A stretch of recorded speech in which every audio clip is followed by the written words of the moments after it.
Halo, hai semua, Assalamualaikum. Di video kali ini, aku tuh pengen sharing tentang tips mudah buat yang baru memulai ngatur keuangan. Tapi sebelum itu, aku pengen disclaimer dulu kalau misalnya aku tuh bukan pakar keuangan, dan ini tuh cuma sharing pendapat dan pengalaman pribadi aja. Masuk ke tips yang pertama, yaitu bersyukur. Bersyukur adalah salah satu cara untuk kita bisa menerima kondisi kita. Bersyukur juga bisa bikin hati dan pikiran kita tuh jadi jernih. Setelah kita bisa menerima diri, terbuka hati dan pikirannya, ini akan mempermudah kita untuk memanage keadaan kita saat ini dan menyiapkan atau merencanakan langkah kehidupan kita selanjutnya. Tips yang kedua adalah bikin budget. Ini menurut aku sifatnya wajib, kudu, dan harus. Salah satu cara untuk memanage diri kita ataupun keluarga kita itu dengan membuat budget. Budget ini berguna banget untuk nentuin prioritas alokasi keuangan kita, mana yang wajib, contohnya tagihan listrik, tabungan, hutang, sedekah, ataupun asuransi kesehatan, dan mana yang gak wajib kayak belanja karena diskon, sering jalan ke mall, sering hangout sama teman, ataupun sering jalan-jalan ke luar negeri. Bikin budget itu kan berarti kita mencatat dan tercatat nih histori pemasukan dan pengeluaran kita. Jadi kita bisa tahu sampai akhir bulan itu sebenarnya uang kita itu cukup nggak. Dan kita tuh nggak sempet nih punya mindset banyak uang pas di awal bulan. Karena kita tuh langsung masukin duitnya ke pos-pos budget yang udah kita bikin. Terus sampai kapan sih kita itu bikin budget kayak gini? Kalau menurut aku sih gini, selama tujuan finansial kita itu belum tercapai semua dan kita tuh pengen mencapainya. Contoh dana darurat, dana pensiun, tabungan anak, dan lainnya.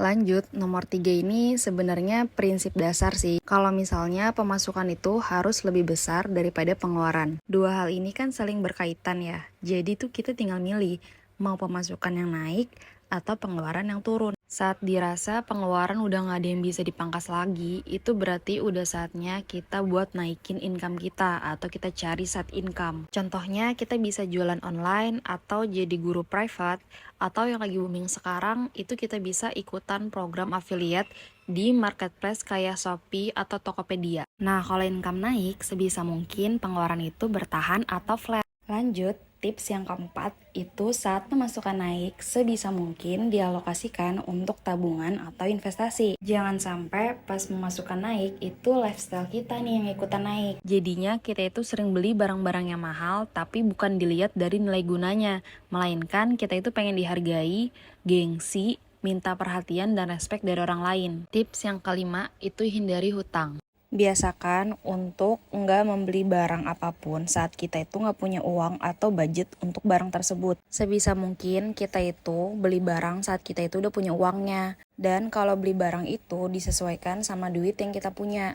Atau kalau kita emang pengen yang lebih, itu sebaiknya kita tuh nabung dulu. Kita bisa bikin sinking fund atau saving challenge gitu untuk dapetin barang yang kita pengen. Aku rasa worth it ya, bersabar sedikit agar kita terhindar dari hutang. Tapi ada juga nih hutang yang tergolong worth it untuk dilakukan. Contohnya untuk beli rumah dan tanah. Selain karena dua hal ini cukup mahal untuk menabung dulu, rumah ataupun tanah itu bisa dikategorikan sebagai aset yang bertumbuh. Artinya nilainya itu akan cenderung naik terus. Bisa dijadikan investasi atau kalau kita pengen jual, kita itu nggak akan rugi. Tips yang keenam ada no card dan gunakan cash. Karena pembayaran dengan kartu itu super gampang, jadi kadang kita tuh nggak ngerasa kalau duit kita itu udah habis. Menurut penelitian, pembayaran dengan cash itu jauh lebih menyakitkan ketimbang kita bayar dengan kartu. Karena wujud duit yang hilang itu terlihat nih. Yang ketujuh ada terapkan dan biasakan. Nah, 6 hal yang tadi udah aku sebutin itu diterapkan dan dibiasakan. Dan kalau dalam proses kita mau nerapin 6 hal tadi itu kita gagal atau masih berantakan atau masih belum teratur, nggak apa-apa, lakuin terus aja. Justru hal-hal itu akan jadi pembelajaran supaya kita bisa lebih baik lagi pas pembiasaannya. Tips yang terakhir adalah cari pasangan yang punya habit yang sama terhadap keuangan. Karena akan jadi hal yang percuma nih kalau hanya satu pihak aja yang ngerti dan punya kebiasaan baik terhadap keuangan. Karena seperti yang kita tahu nih, masalah terbesar yang biasa terjadi di rumah tangga itu mayoritas karena konflik keuangan.